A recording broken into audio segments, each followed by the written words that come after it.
Hi guys, welcome back to my channel. Today I'm going to talk to you about self-doubt and how you can deal with it. So I'm going to give you a few tips and techniques on how you can get rid of and erase that self-doubt that you put yourself under. In the background I've got this little otter painting going, and I'll talk to you more about that towards the end of our topic discussion today. So admit it, we've all been there at one time or another. You've looked at a piece of artwork and you thought, I'm not good enough. Or perhaps you're not as successful as you want to be, or even worse, thought that your only option was to quit creating what you love most. These types of thoughts can be really detrimental to an artist, especially if you plan to or do actually sell your work for a living. So I'll reason with you guys. We all think about these kinds of things at some point, some more than others. Most artists look at a piece of work and think it's unfinished. They see all the flaws, they think about what they could have done differently, and that's part of the magnificent creative journey that we all go through as artists.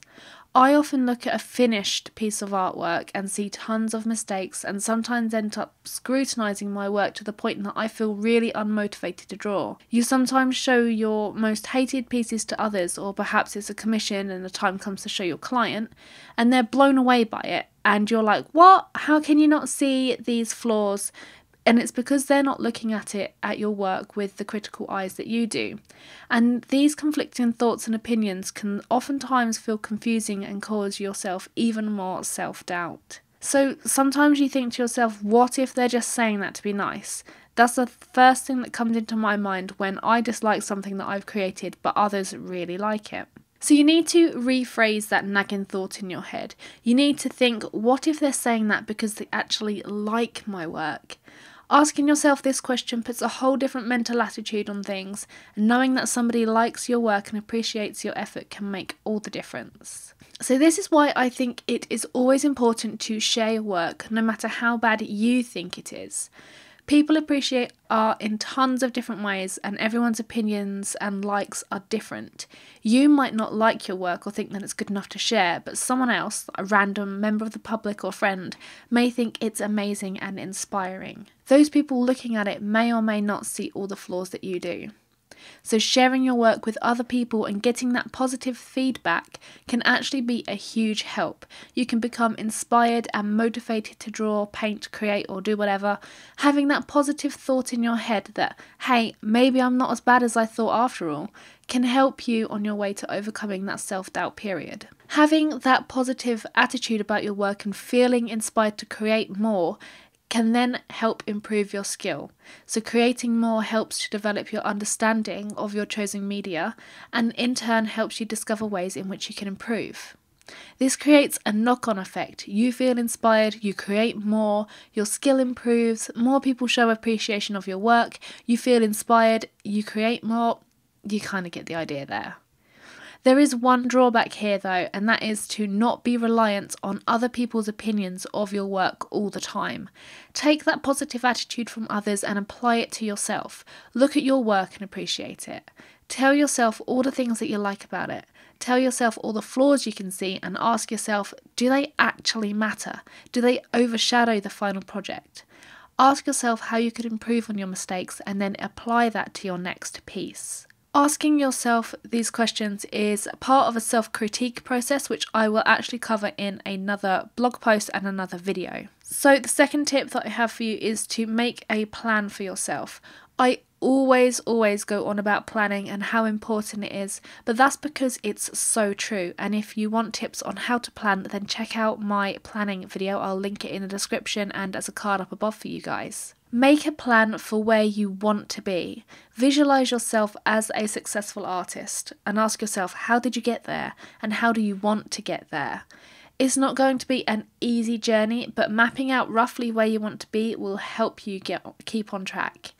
It's no good setting yourself unrealistic goals, as that can encourage more self-doubt. So don't set yourself the goal of earning £200,000 in your first year from galleries or selling online. Rather make smaller goals, say reaching a subscriber milestone or selling your first commission, and increasingly grow on those goals to reach your ultimate one. Envision yourself as successful and take the steps necessary to achieve it. My third tip, and the most important tip that I can give you, is to never give up. Ever. just don't do it. Tell yourself that quitting is not an option. By not allowing yourself to quit, you can only ever do better and succeed by smashing that self-doubt out of the park. So those are my 3 top tips on how you can smash self-doubt, how you can deal with it, and how you can build on it to become an even more successful artist. So let's talk a little bit about the otter painting in the background here. So this is another one of my mixed media pieces, and I also used my own reference picture for this, which I was really excited about. So I started off as I always do. I put down a lovely watercolour base. I like to work wet in wet, so that's the method that I used here. And when I work this way, all of the colours and the pigments and everything all bleed into one another, and it creates a really nice effect.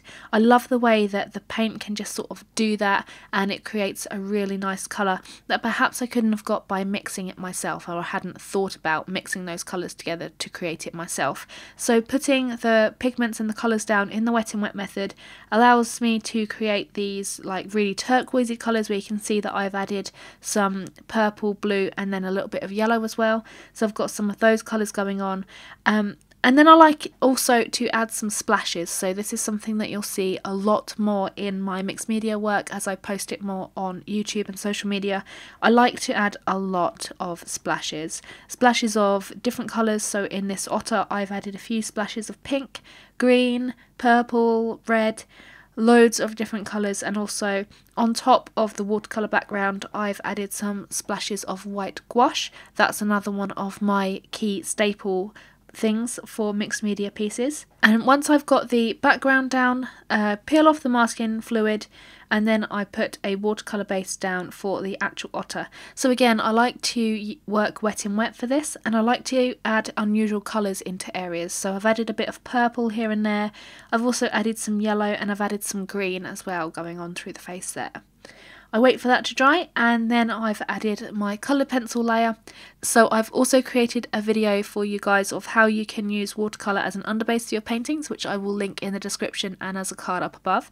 And that's the same method that I've applied here. I've put a watercolour base down, then I've gone over in pencil, and once I've added that pencil, then I've gone over with some pen, some gel pen, and then finally I've added some brushed and pencil titanium white touch-up powder mixture.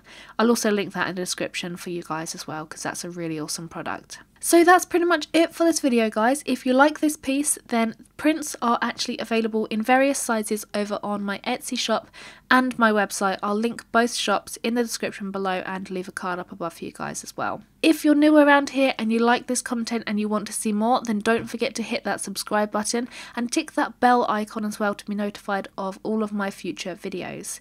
If you haven't done so already, then please follow me on all of my social media sites. I'm on Facebook, Instagram and Twitter. I post almost daily updates on there for you guys. But anyway guys, that's it for this video. I hope you liked it and give it a thumbs up, and I will see you in the next video. Bye!